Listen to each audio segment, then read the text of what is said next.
Shalom bagi kita semuanya. Firman Tuhan untuk kita hari ini dari 1 Korintus pasal 14. Sekali lagi tentang karunia roh. Kejarlah kasih itu dan usahakanlah dirimu memperoleh karunia roh, terutama karunia untuk bernubuat.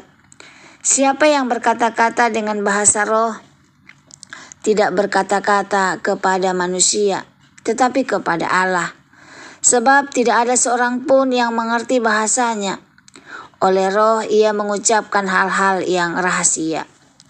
Tetapi siapa yang bernubuat, ia berkata-kata kepada manusia. Ia membangun, menasehati, dan menghibur. Siapa yang berkata-kata dengan bahasa roh, ia membangun dirinya sendiri. Tetapi siapa yang bernubuat, ia membangun jemaat. Aku suka supaya kamu semua berkata-kata dalam bahasa roh, tetapi lebih daripada itu supaya kamu bernubuat. Sebab orang yang bernubuat lebih berharga daripada orang yang berkata-kata dengan bahasa roh, kecuali kalau orang itu juga menafsirkannya sehingga jemaat dapat dibangun.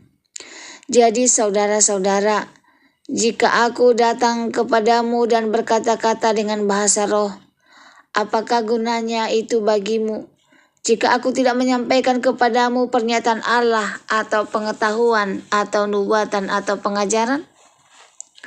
Sama halnya dengan alat-alat yang tidak berjiwa, tetapi yang berbunyi. Seperti seruling dan kecapi, bagaimanakah orang dapat mengetahui lagu apakah yang dimainkan seruling dan kecapi, kalau keduanya tidak mengeluarkan bunyi yang berbeda? Atau jika nafiri tidak mengeluarkan bunyi yang terang, siapakah yang menyiapkan diri untuk berperang? Demikianlah juga kamu yang berkata-kata dalam bahasa roh. Jika kamu tidak mempergunakan kata-kata yang jelas, bagaimanakah orang dapat mengerti apa yang kamu katakan? Kata-katamu sia-sia saja kamu ucapkan di udara. Ada banyak, entah berapa banyak macam bahasa di dunia. Sekalipun demikian tidak ada satupun di antaranya yang mempunyai bunyi yang tidak berarti. Tetapi jika aku tidak mengetahui arti bahasa itu, aku menjadi orang asing bagi dia yang mempergunakannya, dan dia orang asing bagiku. Demikian pula dengan kamu. Kamu memang berusaha untuk memperoleh karunia-karunia roh. Tetapi lebih daripada itu, hendaklah kamu berusaha mempergunakannya untuk membangun jemaat. Karena itu siapa yang berkata-kata dengan bahasa roh, ia harus berdoa, supaya kepadanya diberikan juga karunia untuk menafsirkannya. Sebab jika aku berdoa dengan bahasa roh, maka rohkulah yang berdoa, tetapi akal budiku tidak turut berdoa. Jadi, apakah yang harus kuperbuat? Aku akan berdoa dengan rohku, tetapi aku akan berdoa juga dengan akal budiku. Aku akan menyanyi dan memuji dengan rohku, tetapi aku akan menyanyi dan memuji juga dengan akal budiku. Sebab jika engkau mengucapkan syukur dengan rohmu saja, bagaimanakah orang bisa yang hadir sebagai pendengar dapat mengatakan amin atas pengucapan syukurmu? Bukankah ia tidak tahu apa yang kau katakan? Sebab sekalipun pengucapan syukurmu itu sangat baik, tetapi orang lain tidak dibangun olehnya. Aku mengucap syukur kepada Allah bahwa aku berkata-kata dengan bahasa roh lebih daripada kamu semua. Tetapi dalam pertemuan jemaat, aku lebih suka mengucapkan 5 kata yang dapat dimengerti untuk mengajar orang lain juga, daripada beribu-ribu kata dengan bahasa roh. Saudara-saudara, janganlah sama seperti anak-anak dalam pemikiranmu. Jadilah anak-anak dalam kejahatan, tetapi orang dewasa dalam pemikiranmu. Dalam hukum Taurat ada tertulis, oleh orang-orang yang mempunyai bahasa lain, dan oleh mulut orang-orang asing aku akan berbicara kepada bangsa ini. Namun demikian mereka tidak akan mendengarkan aku, firman Tuhan. Karena itu karunia bahasa roh adalah tanda, bukan untuk orang yang beriman, tetapi untuk orang yang tidak beriman.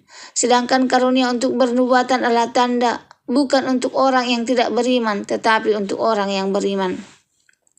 Jadi kalau seluruh jemaat berkumpul bersama-sama dan tiap-tiap orang berkata-kata dengan bahasa roh, Lalu masuklah orang-orang luar atau orang-orang yang tidak beriman. Tidakkah akan mereka katakan bahwa kamu gila? Tetapi kalau semua bernubuat, lalu masuk orang yang tidak beriman atau orang baru, ia akan diyakinkan oleh semua dan diselidiki oleh semua. Segala rahasia yang terkandung di dalam hatinya akan menjadi nyata, sehingga ia akan sujud menyembah Allah dan mengaku, sungguh Allah ada di tengah-tengah kamu. Peraturan dalam pertemuan jemaat. Jadi bagaimana sekarang saudara-saudara? Bila mana kamu berkumpul, hendaklah tiap-tiap orang mempersembahkan sesuatu, yang seorang bermazmur, yang lain mengajar atau pernyataan Allah, atau karunia bahasa roh, atau karunia untuk menafsirkan bahasa roh. Tetapi semuanya itu harus dipergunakan untuk membangun. Jika ada yang berkata-kata dalam bahasa roh, biarlah 2 atau sebanyak-banyaknya 3 orang, seorang demi seorang, dan harus ada seorang lain untuk menafsirkannya. Jika tidak ada orang yang dapat menafsirkannya, hendaklah mereka berdiam diri dalam pertemuan jemaat dan hanya beroleh kata-kata kepada dirinya sendiri dan kepada Allah. Tentang nabi-nabi, baiklah 2 atau 3 orang di antaranya berkata-kata dan yang lain menanggapi apa yang mereka katakan. Tetapi jika seorang lain yang duduk di situ mendapat pernyataan, maka yang pertama itu harus berdiam diri. Sebab kamu semua boleh bernubuat seorang demi seorang, sehingga kamu semua dapat belajar dan beroleh kekuatan. Karunia nabi takluk kepada nabi-nabi, sebab Allah tidak menghendaki kekacauan, tetapi damai sejahtera. Sama seperti dalam semua jemaat, orang-orang kudus, perempuan-perempuan harus berdiam diri dalam pertemuan-pertemuan jemaat, sebab mereka tidak diperbolehkan untuk berbicara. Mereka harus menundukkan diri seperti yang dikatakan juga oleh hukum Taurat. Jika mereka ingin mengetahui sesuatu, baiklah mereka menanyakannya kepada suaminya di rumah, sebab tidak sopan bagi perempuan untuk berbicara dalam pertemuan jemaat. Atau adakah firman Allah mulai dari kamu? Atau hanya kepada kamu sajakah firman itu telah datang? Jika seorang menganggap dirinya nabi atau orang yang mendapat karunia rohani, ia harus sadar bahwa apa yang kukatakan kepadamu adalah perintah Tuhan. Sebab jika ia tidak mengindahkannya, janganlah kamu mengindahkan dia. Karena itu saudara-saudaraku, usahakanlah dirimu untuk memperoleh karunia untuk bernubuat, dan janganlah melarang orang yang berkata-kata dengan bahasa roh. Tetapi segala sesuatu harus berlangsung dengan sopan dan teratur. Shalom bagi kita semuanya. Firman Tuhan untuk kita hari ini dari 1 Korintus pasal 14 ayat 1 sampai 40. Temanya karunia roh membangun jemaat.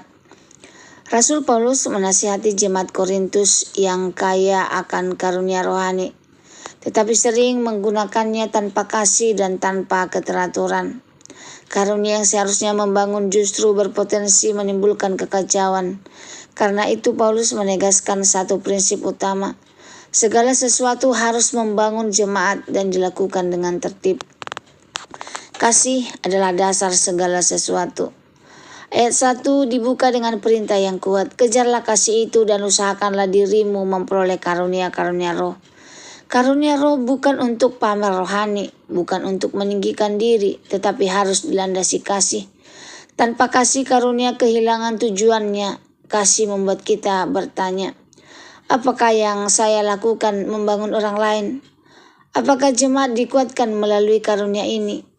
Kasih adalah arah, karunia adalah alat. Karunia yang membangun lebih utama. Paulus membandingkan bahasa roh dan nubuat. Bahasa roh membangun diri sendiri, nubuat membangun jemaat. Itulah sebabnya Paulus berkata bahwa nubuat lebih berguna dalam jemaat, karena menguatkan, menasihati, dan menghibur. Ibadah bukan tentang siapa yang paling rohani, tetapi siapa yang paling membangun sesama. Paulus bahkan berkata, 5 kata yang dapat dimengerti lebih berguna daripada 1000 kata yang tidak dimengerti. Ibadah yang sejati adalah ibadah yang dapat dimengerti dan mengubah hidup. Allah menghendaki keteraturan, bukan kekacauan.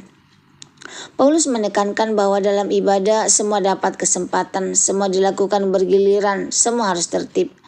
Ayat 33 menegaskan sebab Allah tidak menghendaki kekacauan tetapi damai sejahtera. Roh Kudus tidak pernah membawa kekacauan. Karunia Roh selalu berjalan iring dengan waktu, dengan baik. Ketertiban, penguasaan diri, damai sejahtera. Karunia rohani yang sejati selalu tunduk kepada firman Tuhan.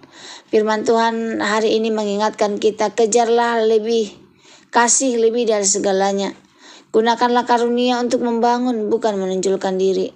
Layanilah Tuhan dengan tertib dan hormat. Ibadah yang berkenan kepada Tuhan adalah ibadah yang membangun jemaat dan memuliakan Kristus. Semoga firman Tuhan hari ini menjadi berkat bagi kita. Terima kasih, Tuhan Yesus memberkati. Shalom.